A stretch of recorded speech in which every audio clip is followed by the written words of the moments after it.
Okay, we're at part two of this, and I really didn't mean for that to happen, guys. That beeping that it was doing for me, that I thought was the power getting a little messed up or something, or the cat walking across the cord like it is sometimes, was actually it telling me that I was at 20%, 10, 5, and then shut off. My bad. So we're gonna go ahead and continue with this because I've got too much water under the bridge, and if I started over I would have to tell you all of that again just to get where we are as one layer, and I'm just gonna peel that away and throw that to the side. We're looking at it, but now we're gonna get another layer off of it, take the two ends of it, chop into it, and look how deep this onion goes.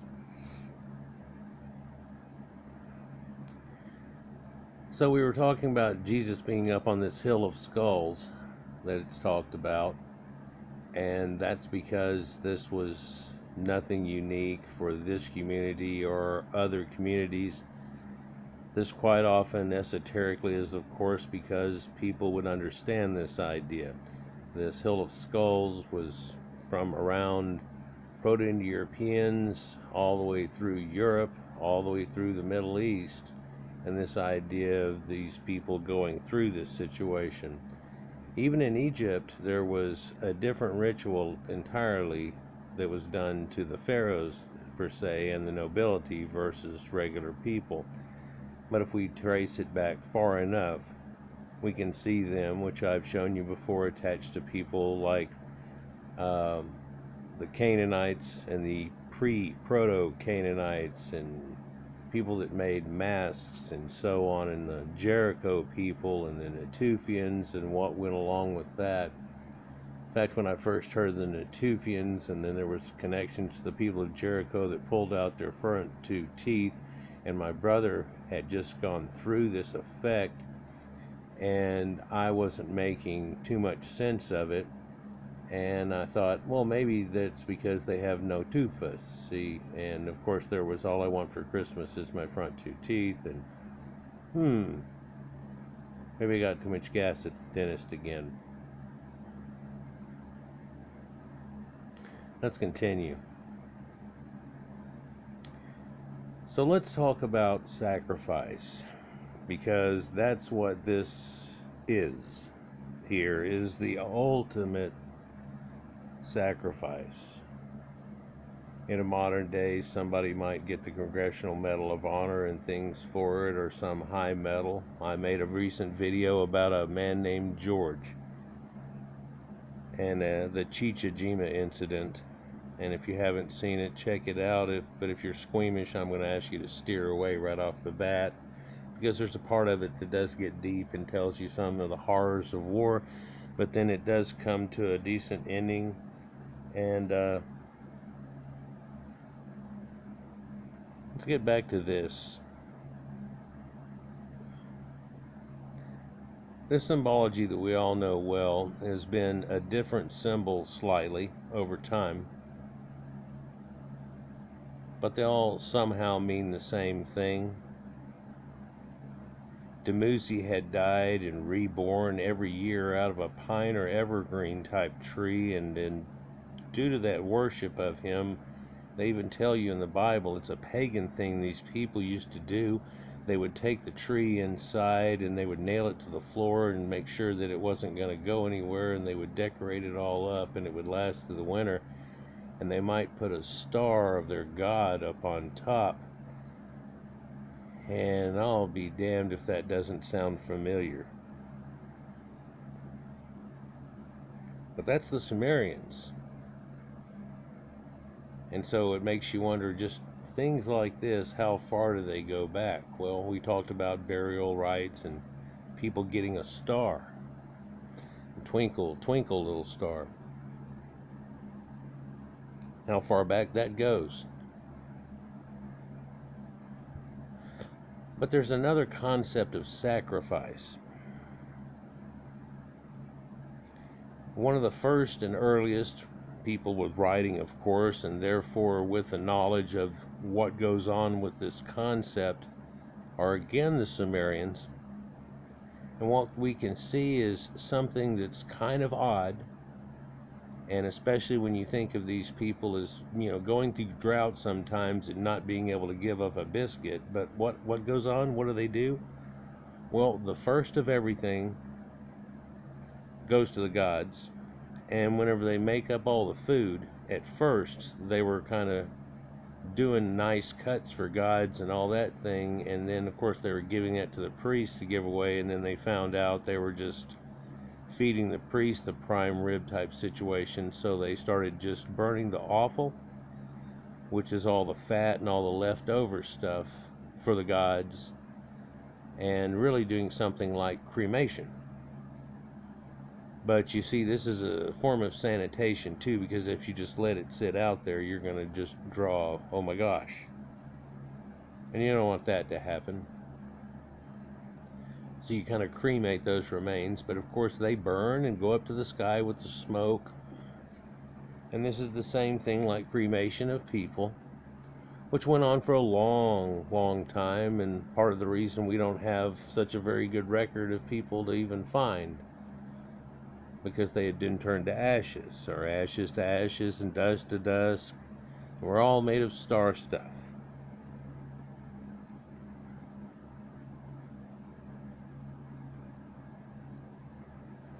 But the concept of the Bible is one of somehow the Sumerian idea of somebody being reborn, or what we would give to the Hindus and stuff that keep getting reborn, and you might get reborn as a cow, and all these concepts they have with it. Something we've lost with our part of the religion over here whenever we twisted it all around here in the last, 2,000 years or so ago. Still kind of up under the what? So it doesn't make any sense that God would have to sacrifice his own son to fix something that he set up in the first place that was a sin that wasn't even the people that did it, but hell, all of you from then on. Right? That's kind of the way it's directed towards everybody. You're taught that there's this original sin, and in fact you're all fucked. Right? That's it. Straight up. And so you've really got to straighten your act up. And in a lot of ways, people say this is just an esoteric way of telling you to try to be as truthful as possible. You've already got a strike against you, all these esoteric knowledges of that, which aren't kind of a bad idea. But then again, if you think that you've already had to strike against you before you even got to go up to bat in the first place, it's not doesn't look too good. Maybe I should just bunt, or maybe I'll just step in front of a pitch and get to first in the first place and get hit.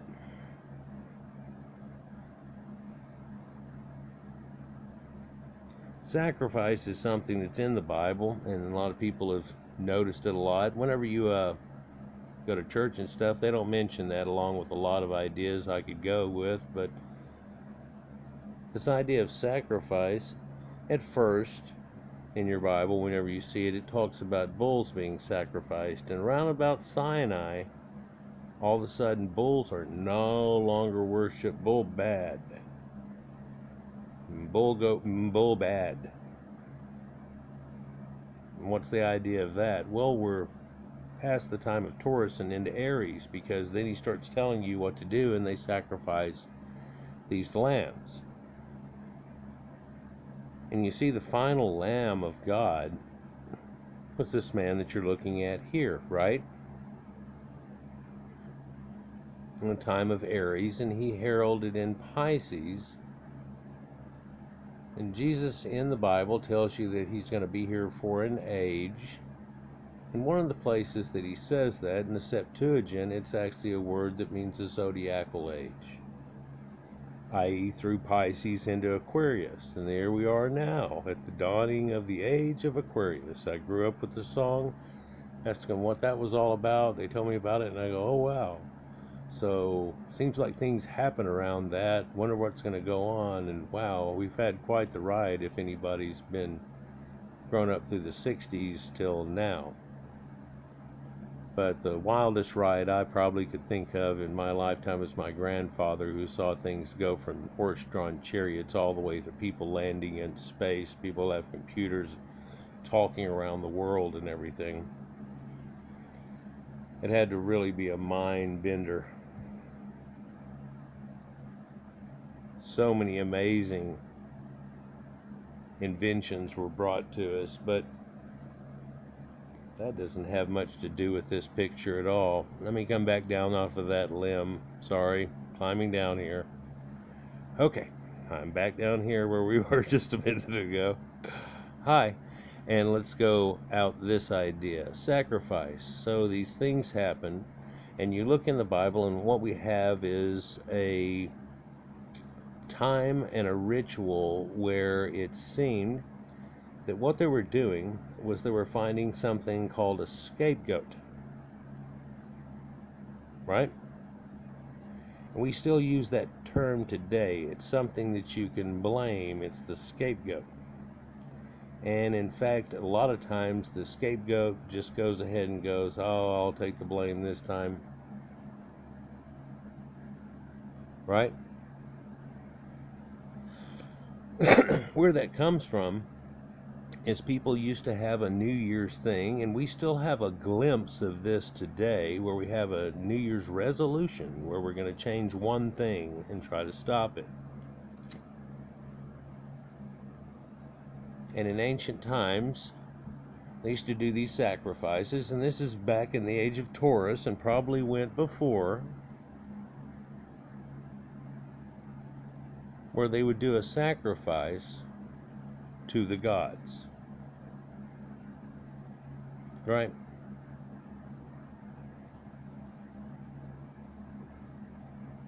So in this sacrifice to the gods, what they would do is they would put the sins of all the people, and it talks about in the Bible, put all the sins of the people onto the one selected non-blemished cow, and then a goat or a ram, and put that sins upon them, and then sacrifice it. And you were supposed to pretty much, like being reborn, like whenever you have a baptism with whatever, and a cyclical thing, you could release that bullshit and become light as a feather again. Are you following me? This is what the concept was. But now we'll have to tell you more about the ritual. There are always 2 cows selected, and then there was 2 rams or goats selected. One was for the people, and one was to sacrifice to Azazel of the wilderness. And if you get deep as esoteric knowledge in the Bible, you find out Azazel was one of the bad people of the Bible that did bad things for mankind and so on, and so they were having to give one extra away to someone else too. Now, this could be an entirely different people that were attached to them because they were lowly goat farmers and so on, supposedly. Right? That they had to give something away to, too, an appeasement. But also, they tell you in some of these stories where they would take it and just push it off a cliff.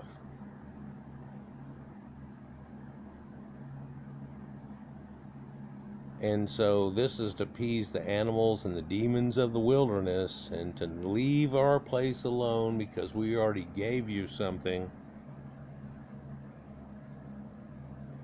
We put all our sins on this one thing, and boom, and none of us ate of it. We just burnt the thing to death.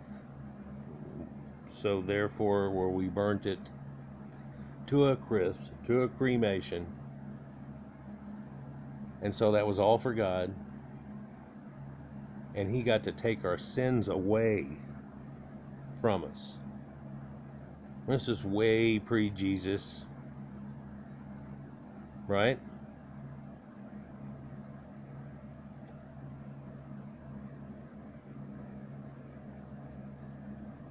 Where does human sacrifice come in at? That's a difficult subject to talk about.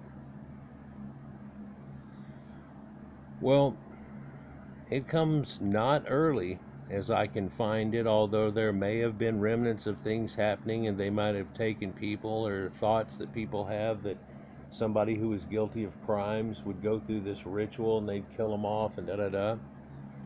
What's amazing is the folklore that goes along with that, and esoteric knowledge seems to concur with it, is that all these people, right before they left, they would tell them that whenever they got to heaven and went through it, that they would try to even get their way out of it. And they would tell them how, but they would also tell them, when you get there, tell them that we need this and we need that and we need this and yep, you're gone. In fact, whenever they ritually did things with the Aztecs and so on, this was that concept that was with it too. They were going to take and kill these people, and they were all set up and had been told over and over. They could recite it back over and over. When you get to heaven, you're going to tell them all this stuff. Now you tell it back to me. In a modern day, we'd have to look at that as being some kind of cult freak out thing, but hey man, people were trying to do whatever they could, and whenever people started starving to death, they did stupid things, crazy things, things that are still kept in mythologies and so on down through time. In fact, there's an ancient tale, let's see if I can weave this into this, that Kronos gave his only son, which his name was Eudid, which would be Eusus in Attic Greek. But he sacrificed his only son when everything went to crap. And it was supposedly after a big flood or a catastrophe had happened along that line. Some people have looked at it and tried to rewrite it out to where they were besieged by war and he did this, or what happened. What would draw him to do such? But he sacrificed his only son and he had everybody else follow suit, and they somehow made it into the next year's crops and the way that it went. No one knows if that was just one little event or how long that went off of it, but it's recorded in that one statement.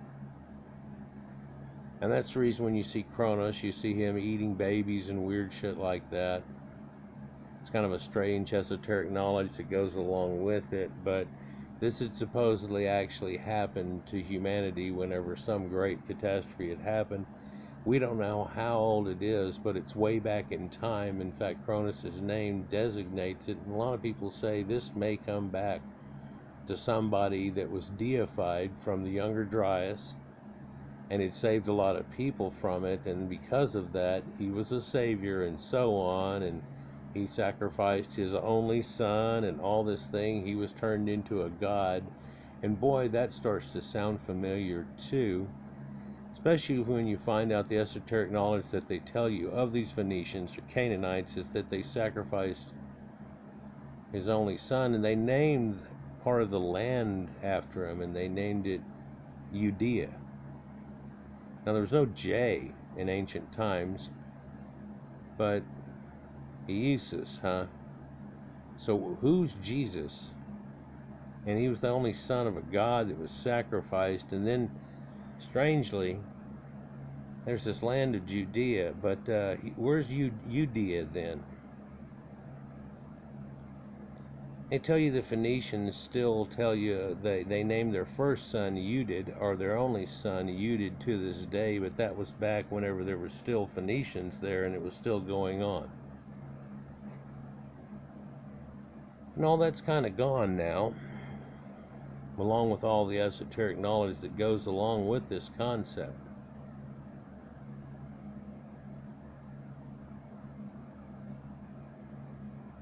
But this scapegoat idea that we talked about is something a little different, something that came from before that concept, perhaps even in time, maybe before the Younger Dryas. Ooh, we're having an eclipse. And the sun came back out. Why is it blinking and talking? Okay, I'm over 50%, so it's cool. So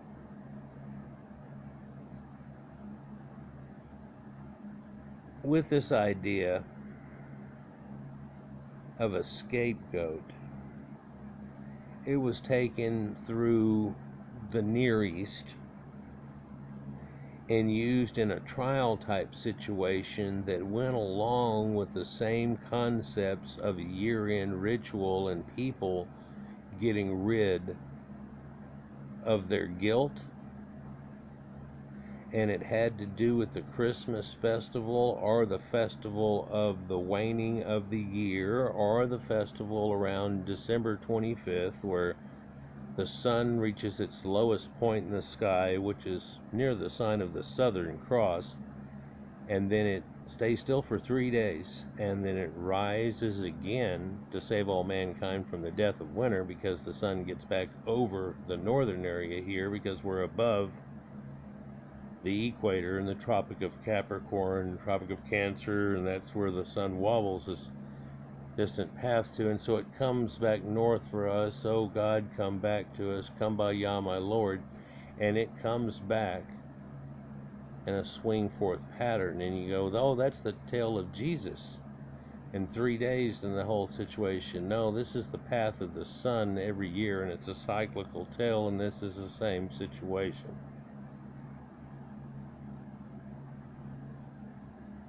But in this esoteric knowledge of like people having a scapegoat, they wonder what Barabbas is about. And I kind of started to go into that, but I was going to leave out something there and leave out a forehand thought.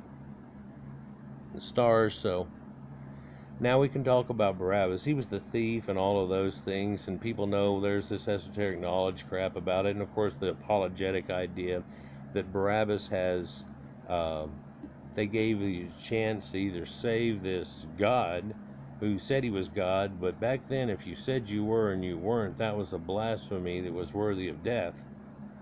And so it was supposed to happen. Or this other guy over here who's done a bunch of crappy things and stuff, and one was a robber, a murderer, whatever, and people actually chose to save the murderer over the ideal of the other one, who was a false prophet to many of them, and of course the Jews they talked about and so on, and try to run that into the ground. There's a lot of esoteric knowledge I could go with that one, but no, it's going to stay on this little concept here. So they were going to give a scapegoat up, and that was a person. Now that person was going to be killed anyhow, so it was like, well, you know, you're going to have electric chairs somewhere after Thanksgiving, so we're just going to save you to Christmas and pop you off. Merry Christmas.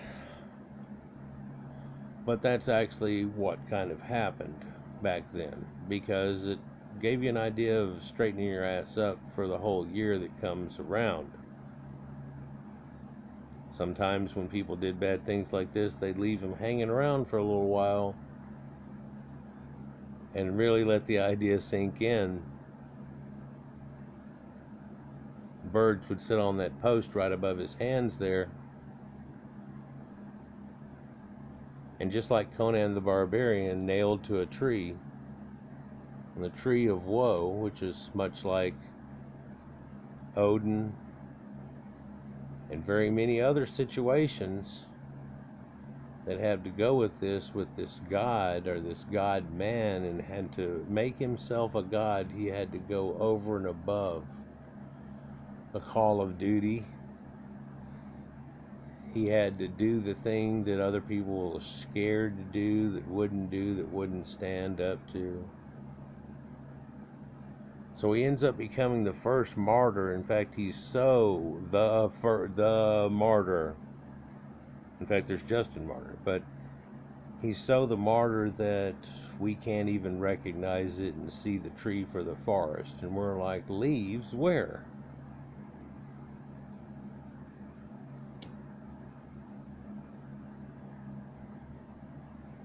In fact, people hear about it today, and they sometimes try to say it's like this situation that goes on here, but that's what that was supposed to have been, is some type of scapegoat for all of humanity, right?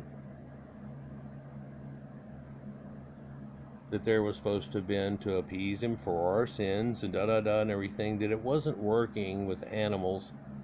That wasn't potent enough. You would try to sacrifice people to God, and this had already gone on before. And so maybe if they sacrificed a prophet, or if they sacrificed a God man, and they did this type of things, you can see that this level of doing it, and aha, apparently it worked because we quit that crap.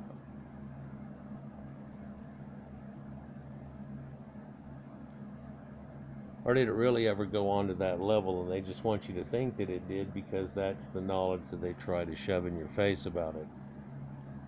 Make no bones about it, but because of so many people writing about it, there was actually human sacrifice put forth, and people started mimicking this Cronus situation and sacrificing their firstborn child. And if you don't think it's in the Bible, you need to read Sinai. And after he breaks the first tablets and the whole situation goes on, and then what he tells everybody to do exactly. Read it closely. I used to have the verse memorized, but we're just going to go on. Along with the idea, it says Moses has horns, but they say that's light coming out of his head, but then he's supposed to become a god. It's supposed to equate to things like the Greek gods and so on at that point, and I've showed you where a lot of that esoteric knowledge and Noah and Jacob becoming Israel, it's Saturn and all of these different things is supposed to add up to each other, and people are supposed to make the equations long ago, but because of the way things flip-flop with Titus, and that actually became and went before it could get enacted, it became this totally different thing, didn't it?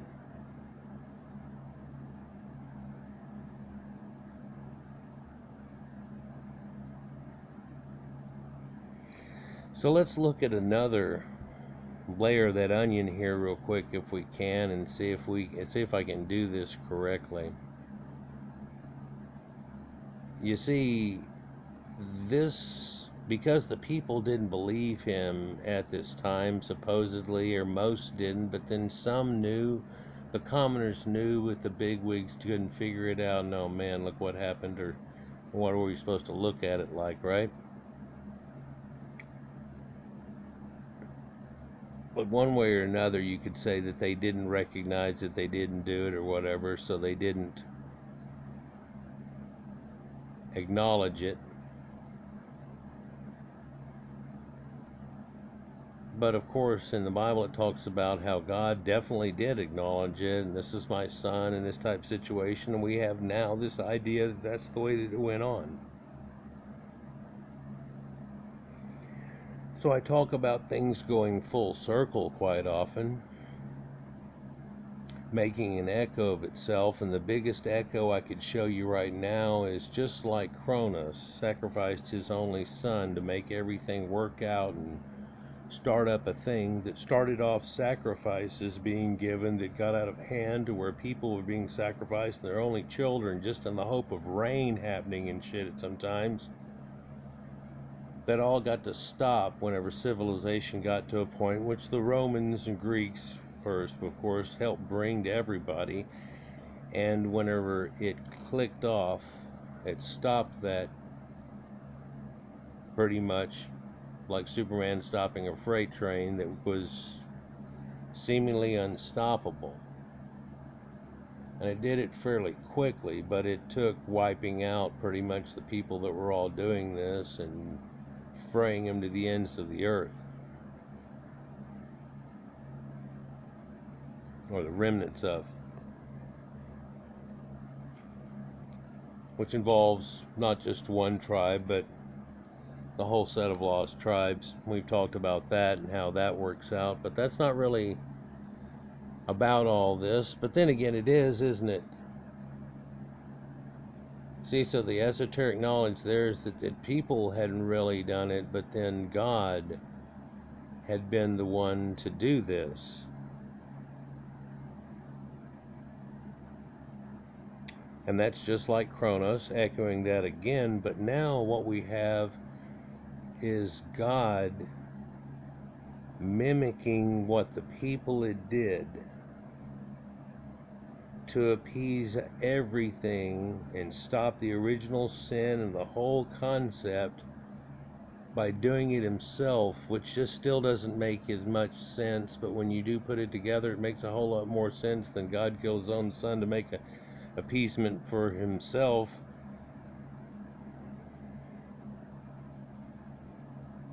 and that he and himself are somehow one.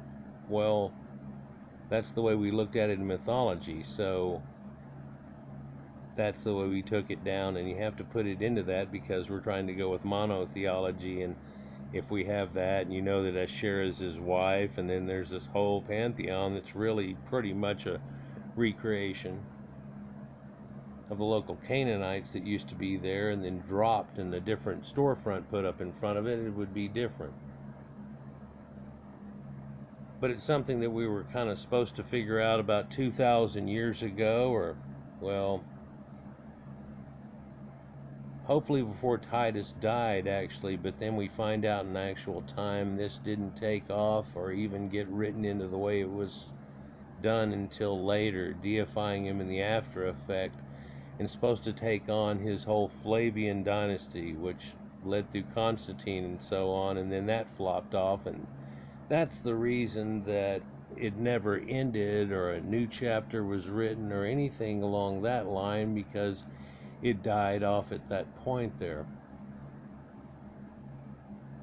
Well, the esoteric knowledge and the keeping of it going, and whenever it flipped from the Flavian dynasty to the ones after, they didn't have that same concept, and it really went away, and it drifted away. But way back in time, there were men who became gods, and there was God's son.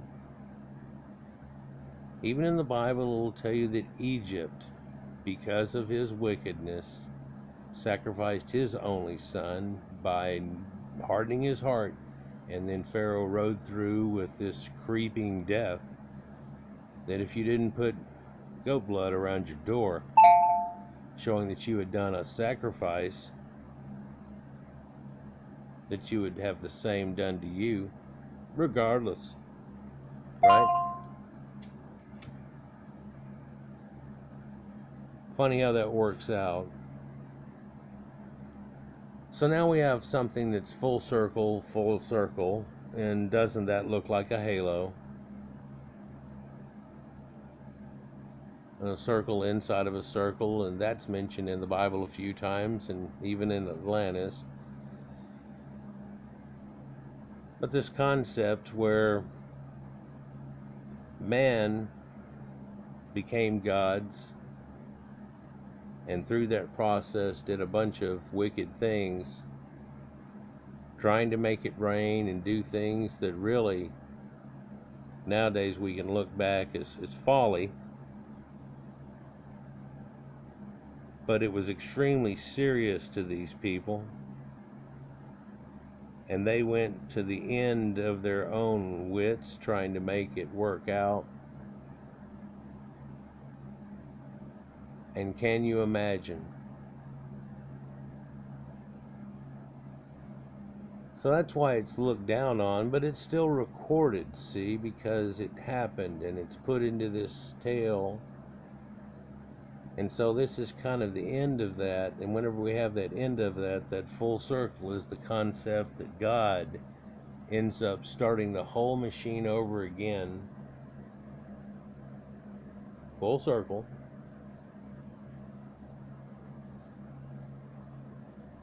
Just like what had happened to kick us off into a bad thing, which happened after the Younger Dryas event, apparently. Or you can go with the Sumerian flood, but it looks like it comes from a time before then.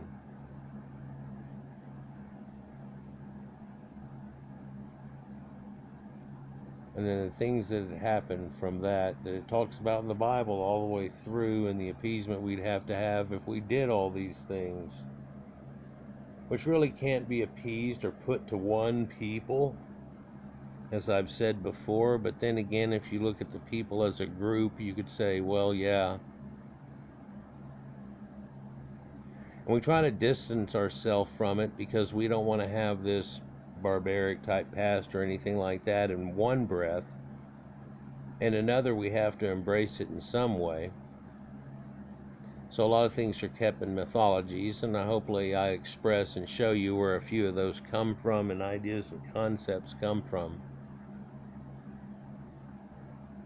But when a God sacrifices his only begotten Son, it's not really anything new. In fact, in this exact same area was done the same thing, and you'd say only the names have been changed, but it really wasn't even a good effort at that. In the Bible, it tells you you're supposed to be a warrior that comes as Emmanuel. How much time do I got here? 35. It's supposed to be a warrior that's supposed to save them from the Romans and things. Because, see, if you look at it, they never really were their own place. This place was constantly either owned by Egypt, or later was owned by the Persians, or here's the Akkadians running in, and so on. And of course the Romans come in later and everything, but whenever they finally took over and did that, that was the end of that one, and it never got back to what it was. And so in effect, that was Armageddon.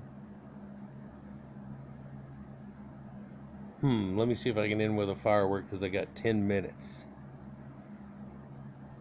So Jesus said at the Mount of Olives that there was going to be this second coming and stuff whenever he was telling a speech, and all of his disciples freaked out and they pulled him aside. It tells you the story right here in the Bible, straightforward. So all of a sudden you're hearing something secret, and what you hear is that there's going to be the second coming. And they say, when is this going to happen? Can you give us a sign? Tell us. Well, go tell us what's going to be the sign that we will know about. And of course, these people were living in 30 BC, 31 BC, 32 BC, 33, right? So he tells them, verily I say to you today, those are with me today will not perish before they reach the kingdom of heaven. Before it comes, the second coming is going to happen when y'all are still alive. In the other passage, which is very similar, like it does in the Bible, where it says the same thing in a few different authors, it says that, verily he says to you that this generation shall not pass. And then he tells a parable about an olive tree. Olives go with generations, or olive trees go with generations. It better not do it again on me. No, it's still got 60%. It's that damn cat. So this generation of an olive tree, how long is a generation in the Bible? Well, the Bible's secret number, unlike the Sumerian 60, is 40. You see, 40 and 60 makes 10, but that's a whole different layer of an onion some other place, or another fruit entirely. But 40 years is the generation of an olive tree whenever it's really thumping along good. So you'd actually have to plant an olive tree in your youth, knowing that you're going to pass it on to your kids. It's a generation thing. When they wandered in the desert for a generation, they wandered for 40 years. 40 years, 40 years. In fact, Jesus does the echo of that, and he wanders for 40 days.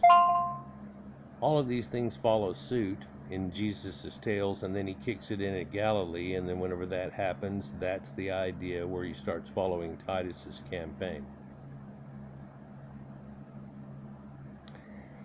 You see, because Harmageddo, and you can look this up separately, I would just pop it up right now, but look it up yourself in Wiki. Just go to Harmageddo, Harmegiddo,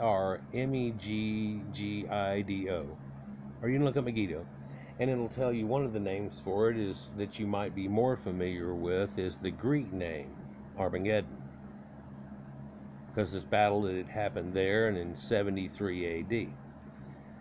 So let's go back again. Jesus told you the second coming idea that was going to be somebody that was going to come in a generation before these people passed. You're supposed to believe it when the Bible does it. It's talking to you. It's not talking to you. He's telling you right there that those disciples will know it. And so in a generation or 40 years, this is going to happen.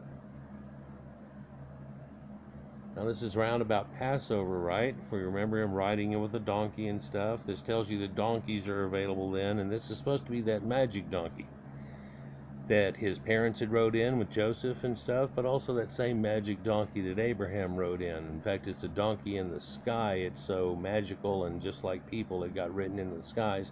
You know it is Pegasus, because it got later turned into this white horse, we're going to talk about in just a minute. You see, Jesus comes in on that donkey and so on, and Passover, and then he freaks out and he turns over the tables and does all the things, but all that is echoed at least in 23 different points, and I think it's 26 total, by the way, that you can find in Flavian's signature, although he's probably going to only show you about 10 or 12 and then go get my book. But some people had made these connections beforehand. I had a video before I knew that existed, but then come to find out he knew it about 10, 12, 15 years ago, and I go, yeah. A lot of people made the connections of it, and it tells you in Josephus this whole little conquest and the way things happen, and you're supposed to connect it to Jesus' idea. In fact, what Josephus tells about himself. See, because that's Joseph. In fact, in the Bible it talks about how this guy that was going to take Jesus down from the cross and put him down was Joseph of Arimathea, right?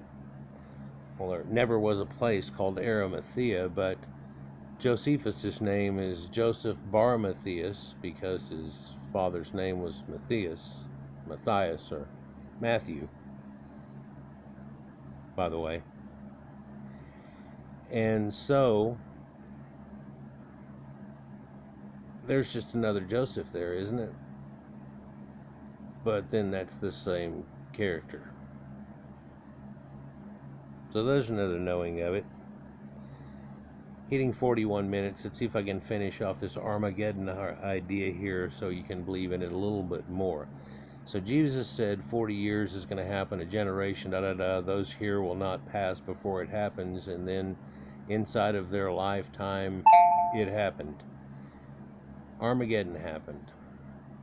Now, a strange thing about that Josephus tells you of a story, if you read into it, there was a woman named Mary, and whenever they were trapped, because there was a wall built all around it, and Jesus tells you about this in the story. See, he tells you, yeah, you see all of this, one day there's going to be this big siege and a wall all around it and all this bullshit, and everybody writes him off, and he says he can rebuild it in a day and all that stuff. But what ends up happening is what he tells you. Because at that moment in the story, if you're following that moment in Josephus' telling of Titus, this is when they build the wall. And it actually correlates through time, exactly in points, all the way through it. Strange things too. There's times where Jesus says, if you're going to build a siege tower, wouldn't you think about the trees and all this stuff first? Well, at that same moment, they build a siege tower, and they tell them to clean out all these trees right here, and da-da-da.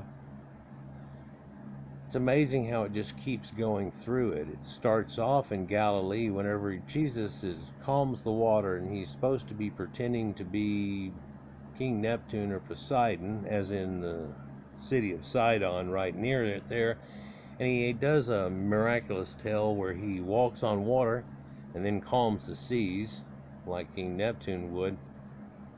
But then it tells a story that he's going to make them fishers of men, and all the stories of fish come in because this is again the age of Pisces. This is the symbol that you see associated with him, and of course the wedding comes right after that, and the fish. But if we look at Titus's thing at the very first of that campaign, conspicuously it tells you that they chase these men out of their boats and they start catching the men out of the water, and there's a joke, kind of sad, dry humor reference to the idea that they're fishing for men and catching them out of the water, and whenever they're trying to reach up out of the boats, they're chopping their hands off,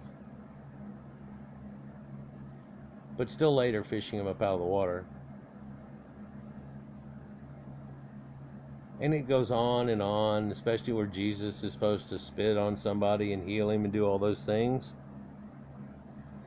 So it's quite a strange adventure. In fact, I think I'll make a whole video about it here coming up shortly. Let me know down in the comments if you'd like me to go deeper in that concept, or another layer of onion deeper in this Jesus concept and how it's a full circle. Hopefully you can see with the sun effigy and everything, it becomes full circle. A great year with this thing that happened through mythology of the Greeks that all were into it, knowing Dumuzi, it all comes together.